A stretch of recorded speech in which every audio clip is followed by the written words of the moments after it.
जवानी के उड़े दहो मनवा से मनवा के जुड़े दहो छीटा जवानी के उड़े दहो मनवा से मनवा के जुड़े दहो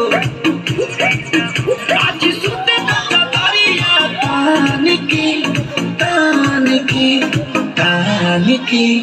टूट जाए राजा जी